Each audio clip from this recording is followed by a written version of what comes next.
మిత్రులారా, ఎవరైతే టెట్కు ప్రిపేర్ అవుతున్నటువంటి ఆస్పిరెంట్స్ ఉన్నారో, అదేవిధంగా డిఎస్సికి ప్రిపేర్ అవుతున్నటువంటి ఆస్పిరెంట్స్ ఉన్నారో, ఆర్టికల్స్ గురించి పక్కా ఒక బిట్ 100% వస్తుందండి.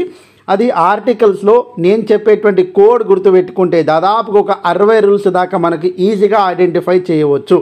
ఆర్టికల్స్లో మనము మెయిన్గా indefinite article a comma an కావచ్చు, డెఫినెట్ ఆర్టికల్ ద ఆర్టికల్ కావచ్చు. దీనికి ఒక నోట్ చెప్తాను, కోడ్ చెప్తాను, అదేవిధంగా దీనికి ఒక కోడ్ చెప్తాను నేను. అదేవిధంగా ఆర్టికల్ వాడినటువంటి సందర్భాలు, ఒమేషన్స్ ఆఫ్ ఆర్టికల్స్, దీనికి ఒక నోట్ చెప్తాను.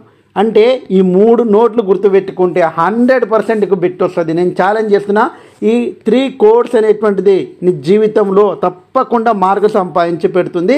ఎప్పుడు కూడా నీ జీవితంలో మర్చిపోలేవు ఈ యొక్క టాపిక్ విన్న తర్వాత. కాబట్టి నేను ఛాలెంజ్ చేస్తున్నా, ఆ షార్ట్కట్ కోడ్స్ ద్వారా తప్పకుండా నా టార్గెట్ తెలుగు మీడియం ఆస్పిరెంట్స్. కాబట్టి టెట్ కావచ్చు, డిఎస్సి కావచ్చు, ఏ ఎగ్జామ్కు ప్రిపేర్ అవుతున్నా సరే 100% నేను ఆర్టికల్స్ టాపిక్ విన్న తర్వాత నేను తప్పకుండా చెయ్యగలుగుతా అనే ఛాలెంజ్ నువ్వు విసరగలుగుతావు అనేటువంటి విశ్వాసం నీకు కలుగుతుంది. సో ఇప్పుడు వీలైతే మన ఛానల్ని ఒక్కసారి లైక్ ఇచ్చుకోండి, అదేవిధంగా సబ్స్క్రైబ్ చేసుకోండి.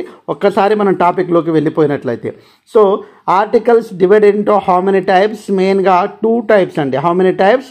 2 types. One is the indefinite article, example a comma an, and definite article it is the.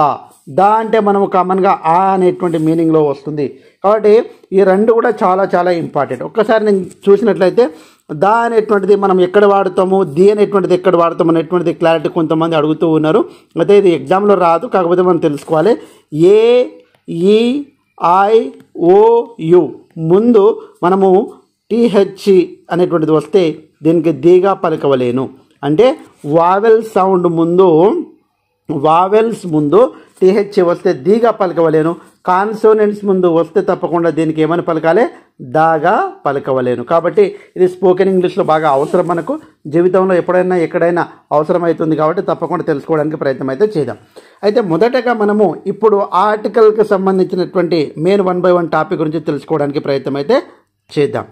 First చూసినట్లయితే ఇక్కడ ఏ కామా యాన్కు సంబంధించినటువంటి ఫస్ట్ రూల్ చెప్తున్నా, చాలా జాగ్రత్తగా వినాలి. ఎప్పుడు కూడా జీవితంలో మర్చిపోవద్దు ఈ rule. Use before countable noun. Before countable noun ముందు ఏ కామా యాన్లను ఉపయోగిస్తాము. అందులో ఎప్పుడు ఉపయోగిస్తామనేటువంటిది చాలా అవసరం అండి మనకు. ఆ నుంచి అంహ వరకు మనము యాన్ ఉపయోగిస్తాము. కా నుంచి రౌతి మధ్యలో వస్తే మనము ఏ ఉపయోగిస్తాము. ఏంటి సార్ తెలుగు వర్ణమాల చెప్తున్నారు అని చెప్తున్నారు. సో అదే అండి చెప్తున్నాను. ఈ యొక్క నోట్ అనేటువంటిది గుర్తుపెట్టుకోండి. మనం ఇచ్చినటువంటి పదాలలో కౌంటబుల్ నౌన్ వచ్చినట్టయితే ఆ కౌంటబుల్ నౌన్ ముందు మనము ఇచ్చినటువంటి వాక్యం ముందు, ఎగ్జాంపుల్ చెప్తున్నా, పెన్ అనేటువంటిది ఇచ్చారు. దీనికి పెన్ పా అంటే ఇక్కడ పా అనేటువంటిది వేటి మధ్యలో వస్తుందండి? కా నుంచి రౌతి మధ్యలో వస్తుంది ఇక్కడ. కాబట్టి దీనికంటే ముందు ఏం ఉపయోగించాలండి? ఏ పెన్ అని ఉపయోగించవలేను. నెక్స్ట్ కార్, కా అనేటువంటిది వస్తుందండి. కాబట్టి ఇక్కడ కా అనేటువంటి దేని మధ్యలో వస్తుంది? కా నుంచి బండిరా వరకు వస్తుంది. కాబట్టి ఇక్కడ ఏం ఉపయోగించాలండి? ఏ అనే ఆర్టికల్ను ఉపయోగించవలేను. నెక్స్ట్ ఫ్యాన్ అనేటువంటిది ఉంది. ఫ్యాన్ అనేటువంటిది ఉంది. కాబట్టి ఇక్కడ ఏం ఆర్టికల్ ఉపయోగించాలి? ఏ అనే ఆర్టికల్ను ఉపయోగించాలి. తర్వాత టేబుల్, టా అనేటువంటిది కా నుంచి రౌతి మధ్యలో ఉంది. కాబట్టి దీనికి ఏం ఉపయోగించాలంటే ఏ అనే ఆర్టికల్ను ఉపయోగించవలేను. అంటే మనకు ఇచ్చినటువంటి వాక్యంలో కౌంటబుల్ నౌన్ అయినప్పుడు Telugu pronunciation is most important. కాబట్టి చాలా జాగ్రత్త. తెలుగు ప్రొనౌన్సియేషన్ అంటే ఉచ్చరించేటువంటి విధానము చాలా చాలా అవసరం అండి. అదొక్కటి మనకు తెలిస్తే ఈజీగా ఏ కామా యాన్లో తప్పకుండా మార్క్ వస్తుంది. ఆ నుంచి బండి రా వరకు ఉంటే మనకు ఏ అనేటువంటి ఆర్టికల్ను ఉపయోగిస్తాము. ఆ నుంచి మహా వరకు ఉంటే మనము అనే ఆర్టికల్ను ఉపయోగించడం అనేటువంటిది జరుగుతుంది. కన్ఫ్యూజ్ కావద్దండి, చాలా ఈజీ. మనం అనేక ఎగ్జాంపుల్ చేయడం ద్వారా మనకి ఈజీగా అర్థమవుతుంది. సో ఒకటి అర్థమైంది ఏంటంటే, ఆ నుంచి అమ్మ వరకు యాన్, కా నుంచి బండి రా వరకు ఏ అనేటువంటిది తెలుగు ప్రొనౌన్సియేషన్. ఈ ప్రొనౌన్సియేషన్ అనేటువంటిది చాలా ఇంపార్టెంట్ అండి. అంటే మనం పలికేటువంటి ఉచ్చారణ అని చెప్తాం కదా, అది చాలా ఇంపార్టెంట్. కాబట్టి మొదటి రూల్ అండి, ఎప్పుడు కూడా మర్చిపోవద్దు. నెక్స్ట్ మనం చూసినట్లయితే ఎగ్జాంపుల్స్ అండి. చూడండి ఇక్కడ యూనివర్సిటీ, ఇక్కడ ఎగ్జాంపుల్ యూనివర్సిటీ. కాబట్టి ఏమొస్తుందండి? యూనివర్సిటీ, యు వస్తుంది. అంటే ఇక్కడ యు అనేటువంటిది వచ్చింది కాబట్టి ఏమొస్తుందండి కా నుంచి రవతి మధ్యలోనే ఉంటుంది కాబట్టి ఏ. ఇక్కడ చూడండి యూనిఫామ్ యూనిఫామ్ కాబట్టి ఏమొస్తుందండి ఏ. ఇక్కడ చూడండి 1 రూపీ కాయిన్ 1 రూపీ కాయిన్ వా కాబట్టి ఏమొస్తుందంటే వా వచ్చింది కాబట్టి ఏ. ఇండియన్ చూడండి ఇండియన్ ఇక్కడ చూడండి ఇండియన్ ఈ కాబట్టి ఏమొస్తుందండి యాన్ వస్తుంది. చెప్పిన ఆ నుంచి అమహ మధ్యలో ఉంటే దానికి యాన్ ఉపయోగించాలి. ఇక్కడ చూడండి యూరోపియన్ ఈ ఉన్నా కానీ సైలెంట్ అండి ఇవన్నీ కూడా యూరోపియన్ యు కాబట్టి ఇక్కడ ఏమొస్తుందండి యూరోపియన్ కాబట్టి యు వచ్చింది కాబట్టి ఏమొస్తుందండి ఏ. చాలా జాగ్రత్త. నెక్స్ట్ యాపిల్ ఆ యాపిల్ కాబట్టి ఏమొస్తుందండి యాన్ వస్తుంది. యాంట్ కాబట్టి ఏమొస్తుందండి ఆ కాబట్టి an. Elephant a an elephant.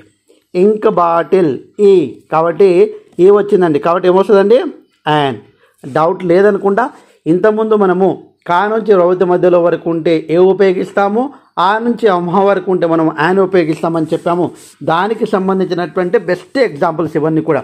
Confuse కావద్దు, ఇది సైలెంట్ లెటర్ ఇట్లా గుర్తుపెట్టుకోండి, ఇవన్నీ అవసరం లేదండి. మనకి ఇచ్చినటువంటిది కౌంటబుల్ నౌన్ ముందు మనం ఏ కామా యాన్లలో ఎలా ఉపయోగించాలనేటువంటిది ఈజీగా అర్థమైంది అనుకుంటున్నాం మీకు. నెక్స్ట్ చూసినట్లయితే సమ్ మోర్ ఎగ్జాంపుల్స్ చూడండి. అవర్ హెచ్ సైలెంటే కానీ మనకు అన్నీ తెలియదు కాబట్టి అవర్ అని ఇట్లా రాస్తాం మనం కాబట్టి ఆ వచ్చింది కాబట్టి ఏమొస్తుందండి యాన్ వస్తుంది. ఆనెస్ట్ మ్యాన్ హానెస్ట్ ఇది కాదండి ఆనెస్ట్ మ్యాన్ ఆ కాబట్టి యాన్ వస్తుంది. Honourable man honourable an.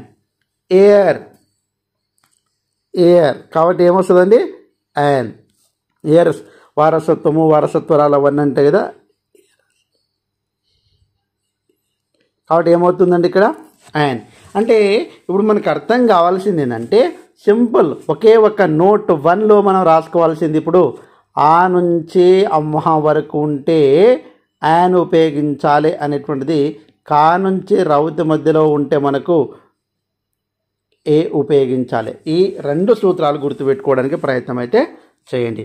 Next example చూసినట్లయితే మనం ఎక్స్క్లామేటరీ సెంటెన్సెస్ చూడండి. ఎక్స్క్లామేటరీ సెంటెన్సెస్లో ఏ అనే ఆర్టికల్ను ఉపయోగించాలని రూల్ ఉంటుంది కానీ నేను రూల్ చెప్పలే. కానీ ఇప్పుడు నేను ఏం చెప్తున్నా what dash pity what a pity అంటారు కాబట్టి ఇక్కడ పిటి పి కాబట్టి ఇక్కడ ఏమవుతుంది a. Wow what dash beautiful rose b కాబట్టి ఇక్కడ ఏమొస్తుందండి ఏ. చాలా ఈజీ అండి. ఇక్కడ తెలుగు ప్రొనౌన్సియేషన్ అనేటువంటిది చాలా చాలా ఇంపార్టెంట్ అండి.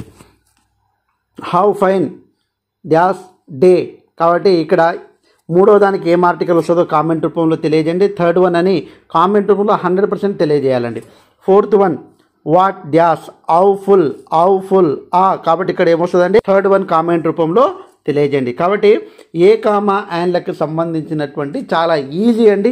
ఒక కోడ్ అయితే మనం గుర్తుపెట్టుకున్నాము ఏ comma యాన్కు.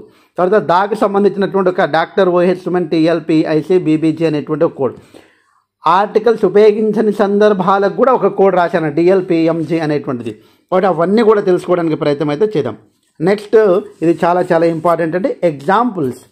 He is SGT and his wife SA చూడండి. ఎస్జిటి ఎస్జిటి అనేటువంటి తెలుగులో రాయి. ఎస్ అనేటువంటిది ఏంటండి ఏ కాబట్టి యాన్. ఎస్ఏ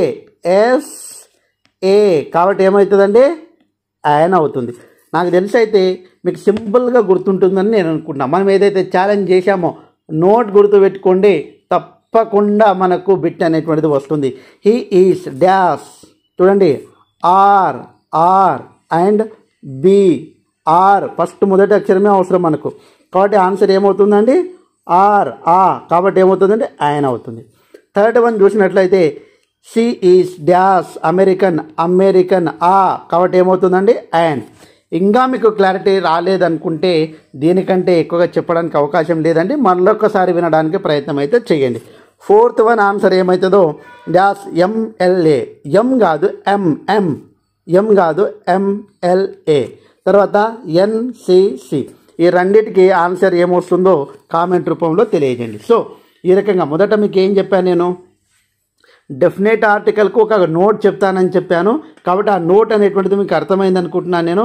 కాబట్టి డెఫినెట్ ఆర్టికల్ అదేవిధంగా ఇండెఫినెట్ ఆర్టికల్కి సంబంధించినటువంటి కోడ్ అయితే మీరు ఈజీగా గుర్తుపెట్టుకోవడానికి అవకాశం అయితే ఉంది. సో ఈ రకంగా ఎప్పటికప్పుడు మీ అందరికైతే 100% ఎలాంటి డౌట్స్ ఉన్నా కానీ తప్పకుండా మీ అందరికీ క్లియర్ చేయడానికి ప్రయత్నం చేస్తాను. కాబట్టి వీలైతే మన ఛానల్ని 100% మీరు లైక్ చేస్తారని అదేవిధంగా సబ్స్క్రైబ్ చేసుకుంటారు మనస్ఫూర్తిగా కోరుకుంటూ, అదే రకంగా దానికి సంబంధించినటువంటి పార్ట్ 2 వీడియో కూడా కావాలని కామెంట్ చేయండి. అద్భుతంగా ఉంటుంది, 100% చాలా useful video. So thanks for watching. All the best. Bye. Jai Hind.